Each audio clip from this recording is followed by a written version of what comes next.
ఇవన్నీ కూడా అందులో భాగమే. ఇప్పుడు మన టామ్కామ్ నుంచి కూడా ఇతర దేశాలకు, జపాన్, జర్మనీ లాంటి దేశాలకు మన దగ్గర నుంచి మనం పంపించగలుగుతున్నామంటే ప్రభుత్వం కంప్లీట్గా బ్లూ కాలర్ జాబ్ల మీద ఫోకస్ పెట్టింది. వైట్ కాలర్ జాబ్స్ ఇప్పుడు ఏఐ రావడం వల్ల ఉద్యోగాలు పోయే పరిస్థితి ఉంది, ఉద్యోగ భద్రత లేని పరిస్థితి ఉంది. ప్రతిరోజు పేపర్లలో మనం చదువుతున్నాం ఏఐ వల్ల ఐటీ నిపుణులు చాలా మందికి చాలా దేశాలలో ఉద్యోగాలు కోల్పోతున్నాయి.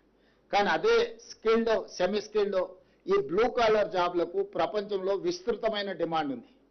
బ్లూ కాలర్ జాబ్లను ఏఐ రీప్లేస్ చేయలేదు, ఉద్యోగ భద్రత ఉంది.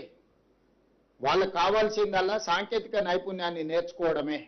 అందుకే ఈరోజు ఏటీసీలలో జాయిన్ అయితే పర్ మంత్ 2000 రూపీస్ మనం స్టైఫండ్ ఇస్తామని చెప్పినాం.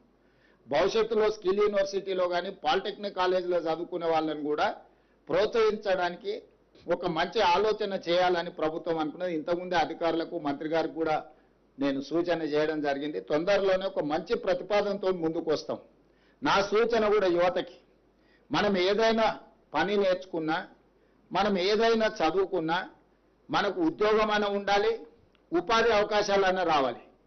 ఉద్యోగం రాని, ఉపాధి అవకాశాలు లేని చదువులు చదవడం వల్ల ప్రయోజనం లేదు. ఒకప్పుడు ఐటీ నిపుణులకు విపరీతమైన ఉద్యోగాల అవకాశాలు ఉండడం వల్ల ప్రతి కుటుంబంలో, ప్రతి గ్రామంలో అమెరికాకి వెళ్ళి ఉద్యోగాలు చేసే పరిస్థితి ఉండే. ఈరోజు అమెరికాలో సంస్థలు ఆర్టిఫిషియల్ ఇంటెలిజెన్స్ యుగంలో కోట్లాది మంది ఉద్యోగాలు కోల్పోయే పరిస్థితి వచ్చింది. వాళ్ళు తిరిగి వెనక్కి మళ్ళీ మన రాష్ట్రానికో మన గ్రామాలకు వచ్చే పరిస్థితి ఉంది. అందుకోసమే ఈరోజు యువతకు నేను సూచన చేస్తున్నా, ఇంతకాలం మనం చదువుకున్న చదువు అమెరికా లాంటి దేశాలలో మనం ఉద్యోగాలు చేసుకోవడానికి ఉపయోగపడ్డది.